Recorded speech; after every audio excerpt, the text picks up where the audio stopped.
की सुनहरी जालियों से बढ़ता है, और सजदों के बगैर हुस्न किसी को नसीब नहीं हो सकता। तो आका फरमाते बेनमाजियों के चेहरे से नूर छीन लिया जाता है। चौथी चीज जो बेनमाजी को दुनिया में नसीब होती है, उस कम नसीब को आका इरशाद फरमाते हैं, जब वो कोई इबादत करता है नमाज को छोड़ के, तो उसकी बरकत उसको नहीं दी जाती। यहां पर अपने उलमा की मौजूदगी में, मशाइख की मौजूदगी में एक जुर्रत कर रहा हूं, गलती करूंगा तो मेरी इस्लाह करें। हमने फराइज को छोड़ के नवाफिल को ज्यादा अहमियत दे दी। मिसाल के तौर पे नमाज नहीं पढ़ेंगे, नियाज कसरत से करेंगे, नमाज नहीं पढ़ेंगे, मस्जिद में नहीं जाएंगे, वली की मजार पे बिल्कुल पाबंदी से जाएंगे। कुछ लोग ऐसे हैं, अल्लाह के रसूल अलैहि सलाम फरमा रहे हैं, और इसको लिखा गौस पाक ने, इस हदीस को गौस पाक ने भी लिखा है अपनी किताब में, कि वो नमाज को छोड़कर जो भी नेकी करेगा उसकी बरकत से महरूम रहेगा। अब आप नियाज कर रहे हैं, नमाज नहीं पढ़ते, मैं नहीं कहता कि माज़अल्लाह बंद कर दो।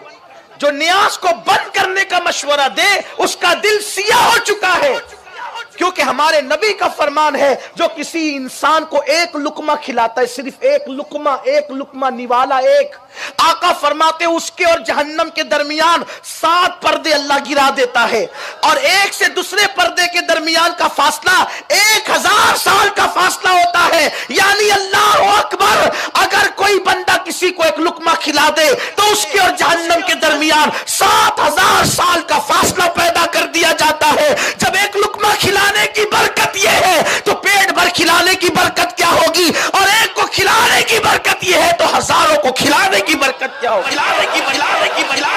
हम नियाज के मुखालिफ नहीं है, लेकिन अल्लाह के रसूल ने फरमाया नमाज को छोड़कर जो नेकी करोगे उसकी बरकत से महरूम कर दिए जाओ।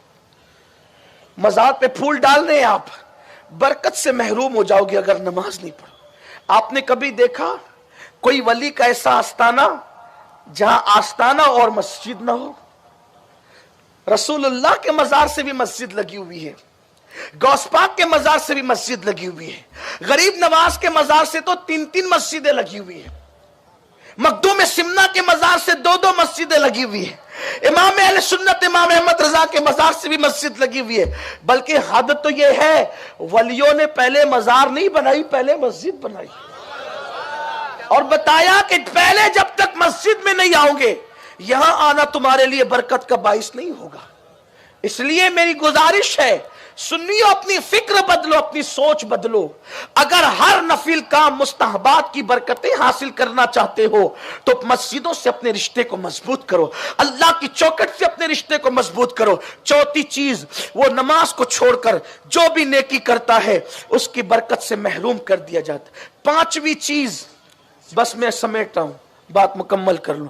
5वीं चीज, मेरे आका सल्लल्लाहु अलैहि वसल्लम फरमाते हैं, वो जो दुआ करता है उसकी दुआ जमीन और आसमान के दरमियान लटकती रह जाती। दुआओं से तकदीर बदलती है, दुआओं से तकदीर बदलती है, लेकिन जो नमाज नहीं पढ़ता उसकी दुआ जमीन और आसमान के दरमियान लटकती रह जाती। 6ठी चीज, मेरे आका फरमाते हैं सल्लल्लाहु अलैहि वसल्लम कि अल्लाह नेकों की दुआ से उसका हिस्सा खत्म कर देता है।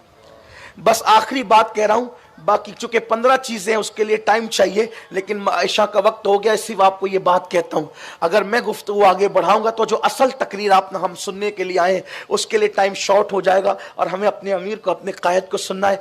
आखिरी बात कह रहा हूं, बहुत खास बात सुन्नियों, इसको कुछ याद रहे न रहे, आप इसको ध्यान से, कुछ याद रहे न रहे इसको याद करें आप। सरकार फरमाते हैं जो नमाज छोड़ दे, नमाज जो छोड़ दे, नमाज तर्क कर दे, नेकों की दुआ से, सालेहीन की दुआ से उसका हिस्सा खत्म हो जाता है। कितना बड़ा नुकसान करते हैं हम मुसलमानों, हमें किसी से दुआ कराने की जरूरत ही ना पड़े, हमें किसी से दुआ कराने की जरूरत ही ना पड़े। क्यों? हमारे नबी ने हमारे लिए इतनी दुआ कर दी है कि अब हम सबकी दुआ से गोया बेनियाज हो गए हैं। हमारे आका हमसे इतना प्यार करते थे कि हुजूर अलैहिस्सलाम ने हज्जतुल वदा के मौके पर جب میدان عرفات میں ہاتھ اٹھائے دعا کے لیے تو دعا کرتے رہے کس کے لیے؟ امت کے لیے. اچھا حضور علیہ السلام کی 99% دعائیں امت ہی کے لیے تھی، بلکہ امت کے لیے دعا کا اتنا شوق تھا، حضور علیہ السلام کو اتنی محبت تھی امت کے لیے دعا کرنے سے کہ سرکار فرماتے ہیں کہ اللہ نے ہر نبی کو